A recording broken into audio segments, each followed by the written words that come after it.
Hey folks, and welcome. It's Dag. So I'm doing this video because I've gotten a couple of requests from some of my followers about doing a video about the basics of Lipo, and they want me to do a really simple basic video. Now, about 3 years ago, folks, I did a video kind of like this, so I'm calling this kind of 2.0.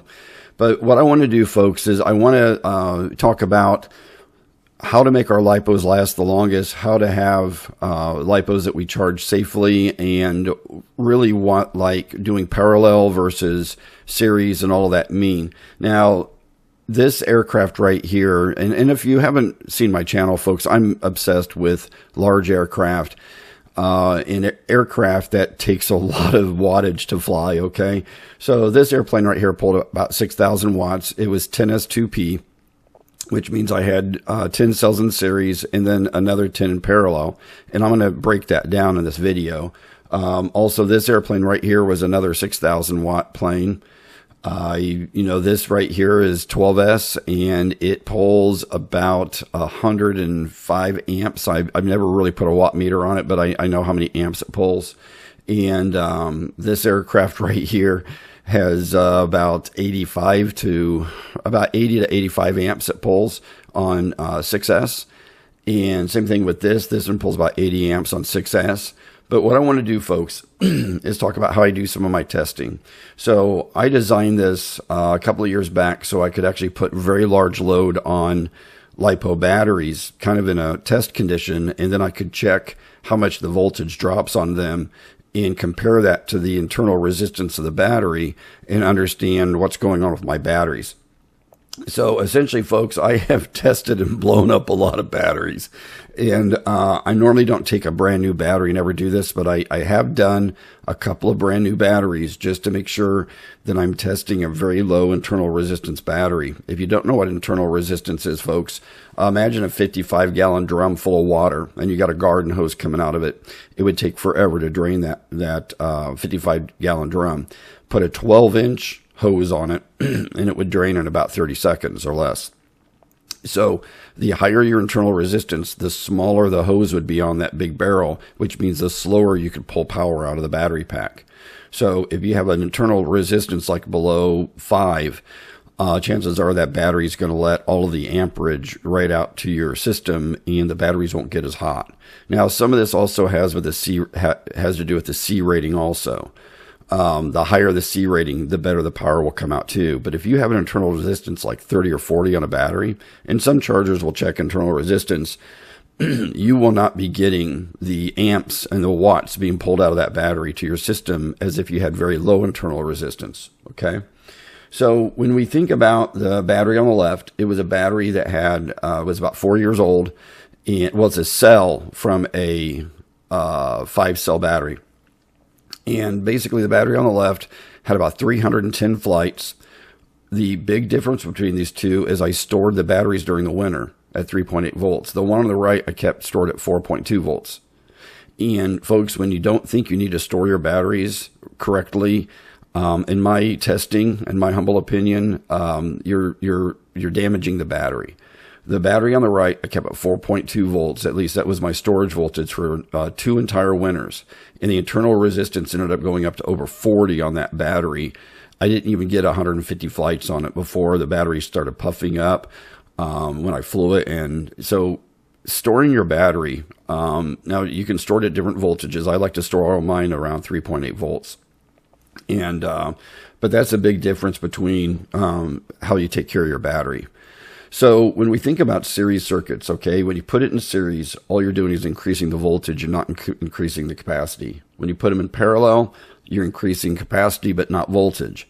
And when you start looking at a single cell like a 3.7 volt, now keep in mind, folks, there's also some confusion because when you're fully charged, you're at 4.2 volts. So it kind of drives me nuts sometimes when people are always talking about the voltage of a pack because it's at 3.7. Well, 3.7 is pretty much a non-charged battery. Okay. So, but when we look at these different configurations, so this was, single cell, this is a 2 single cells in parallel. So you have the same voltage, but you have twice the milliamps. Then if you put it in series, you've got double the voltage, but the same milliamps. And when you start building packs, you know, all the way up to a 6S pack, you essentially, folks, are just increasing voltage and not milliamps. Now, if you want to increase the milliamps with a battery, you're going to put them in parallel. So when you think of two packs like this is two 6S 5000s, okay? And these are basically not connected to anything. But when you put them in series, you have a 12S, okay? So this is what I fly like on some of my ducted fans, I mean on my EDFs. However, if you have a plane that flies on 6S and you want to get twice the flights, you could go 6S 2P, which now you have 10,000 milliamps. You also have to keep in mind, will that fit in your airplane, and are you adding too much weight to your airplane? Okay. So when you start thinking of like the power systems I use on my big airplanes, normally I'll run 5S or 6S, but I'll run it as in 2P. So I have 10,000 milliamps, but I still have the voltage I need. And that way I get longer flights. On my big yellow and blue plane, some people were just blown away. I was getting a 9 to 10 minute flight out of it. Now keep in mind, I'd throttle it way back. But, you know, as you add milliamps, you're just increasing your flight time. So, folks, you know, there's a lot of different configurations that people do, depending on if you've got a big drone or if you've got, you know, kind of like a test bed airplane that you just want to get long duration flights. There's all kinds of different ways you can do this, folks. It's just you need to realize if you're in series, your voltage is going up. If you're in parallel, your capacity is going up. And there's all kinds of different ways you can do this in your aircraft. Now, one thing, folks, some of this can get really confusing, and you got to make sure when you're plugging your packs together, you're not accidentally dead shorting or, you know, folks, my biggest fear is when I'm hooking up these packs in some of my large airplanes that I'm going to plug something in wrong and vaporize one of the wires. What I always do is I take my two 6S's and we'll go ahead and put them in series, like this right here. Well, if these were 6S's, and essentially get them as two separate packs. And then when I put them in the airplane, I would plug them in parallel. And that way I always prevented myself, excuse me, from getting any fires. One thing about your batteries, folks, that I really want you to realize that I learned from testing.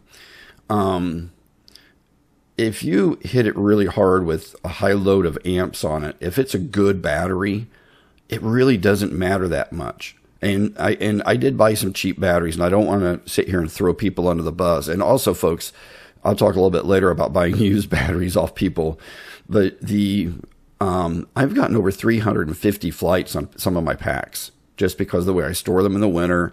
I never take them home fully charged. I always will discharge them within 24 hours. If I accidentally bring one home that's got a pretty high charge, I do not let it sit above a storage voltage for more than 24 hours ever. Normally, at the field, I'll fly them down to almost to storage levels and then come home and then, you know, set them at storage.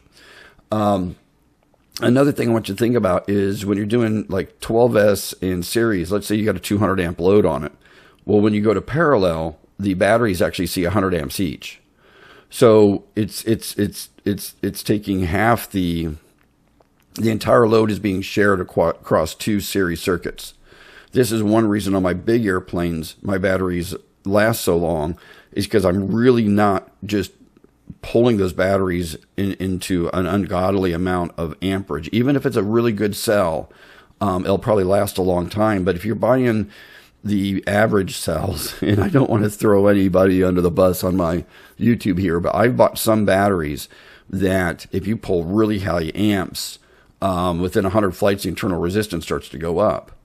If you have a really good battery pack and you pull a lot of amps, it doesn't go up nearly as quick. But folks, I always try to keep the amperage as low as I possibly can on my batteries. So if I need 160 amps to take off, once I'm 20 or 30 seconds in the flight, I'm throttling back to about 60% to get that load off the battery. Another thing I want you to think about is when you look at these two batteries here, it was amazing, folks. This pack on the side was a 5-cell pack, and it looked like it was ready to explode. It was absolutely insane. And folks, I've tested individual cells, but that cell did not inflate by itself. It was part of a 5 cell battery pack that was just, it was unbelievable the way it looked. So when we think about internal resistance, though, most of your chargers, not all, will check internal resistance. You just got to get the manual out and figure out how to check the internal resistance. Almost all the batteries I own, because I take care of them so well, are under 10. Okay. If they get above 10, they're still pretty good. If they get above 20, you might want to put that on like a glider or a foamy or something that's not really, really important. If it gets above 30, again, just fly it at your own risk. If it's above 40, good luck. Make sure you got it in an airplane that's like a Cub or something that doesn't need a ton of amperage. One thing that you can do, though, to really check to see what your battery is doing is plug in a meter like this with the airplane plugged in. Now make sure somebody's holding the airplane and staying away from the propeller. So if you're at like 4.2 volts and you hammer it, just go to full throttle, wait about 5 seconds, and look how much your voltage comes down. And this was a test of a battery that was in pretty bad shape. And it started at 4.2 volts. And when I went to full throttle, it went all the way down to 3.8. So the internal resistance is really high on this battery. This battery needs to be basically thrown away. Unless you're going to use it in like a Cub or a glider or something that it really doesn't matter. Or a aircraft where the amps aren't going to be really, really taxing the battery. But this is just one really quick way to see how good your batteries are. If you're at 4.2 volt and it's a good battery and you put full throttle on it and you're pulling a lot of amps, it really shouldn't drop below 4 or 3.99 or 3.98 under that big load. And then when you bring the throttle back down to idle, it should almost recover to 4.2 or 4.15 or whatever. But if it drops all the way to 3.8 at, for a 10-second run, your battery's pretty much toast. And that's what I was doing here. Another thing I want to talk about real quick, folks, is parallel charging. I have gotten a lot of people saying that I'm a psycho, I'm a wacko, parallel charging is not safe. And folks, I've done it for over 12 years. I've never had a fire. Actually, I've never had a Lipo fire. I have had an A123 blow itself wrong side out because I charged it wrong. But I've never had a Lipo fire, knock on wood. But here's one of the things I want you to think about. If you do parallel charging, all your batteries need to be almost the same voltage, which means you flew them in the same airplane and you brought them all down, let's say 3.8 volts. If you have one of these batteries at 4 volts and another one at 3.75, as soon as you plug this together, they're going to be, one's going to be charging the other battery a little bit and the other one's going to be drawing itself down. So if you're going to do parallel charging, folks, you just got to make sure all the packs are kind of close. One thing that I do now on the left is a box I designed. Well, I actually really didn't design it, built it. My friend Berger and Dean, they developed one of these first, but this is a 100,000 milliamp lithium ion power supply. I take to the field. I can charge about 17 batteries off this. And sometimes, folks, when I get to the field, I'll plug in 3 batteries and charge them all at once at 18 amps. So it's 6,000 milliamps. So, 3 times 6 is 18. So I'm doing 1C, but in about 22 minutes, I charge up all 3 batteries and I'm ready to go. Another thing I have done is I go to the field and I charge all 5 batteries at one time. And folks, I'm telling you, if all these batteries are basically very close to the same voltage and you have a decent charger and you want to always balance charge when you're doing this, okay, you don't want to just do a fast charge where you're not balancing. You can really have great success in doing parallel charging. So an example right here, if I'm going to do a fly for the day, right here I can charge batteries, for like my Flex Otter or my Flex Set 170 that just takes a single 6S, and I'm good for 5 flights. It's really cool, folks. So I do have a video on my YouTube about how I made this box, and it's really a kick-ass little box. Here's a couple of the specs on the box, and I've used it 3 times at the flying field now, and it is just really cool. It takes about 10 hours at night to charge it at home, and I go to the field. And folks, the biggest reason I built this is I hated carrying my big-ass generator to the flying field all the time because I had to have gas and the generator. I take this little box. Now, this box is not cheap. It costs about $1,000 to build this box, folks. So just so you know, folks, and this thing is heavy because there's 120 lithium ion cells in here, and but it's a kick-ass little thing. It's got a little meter there. I can press the button and see what the voltage is. When I get down to 17 volts, basically I'm done. But like I said, I get between 16 and 17 charges on a 6S, where I'm putting about 3,000 milliamps or 2,500 milliamps back in. So that's it, folks. So I hope this you found this informative. You know, folks, another thing about lithium polymers is nowadays most chargers have a destroy function. So if you need to throw one of these away, just set it on your charger to destroy or whatever it's called and run it down to 0.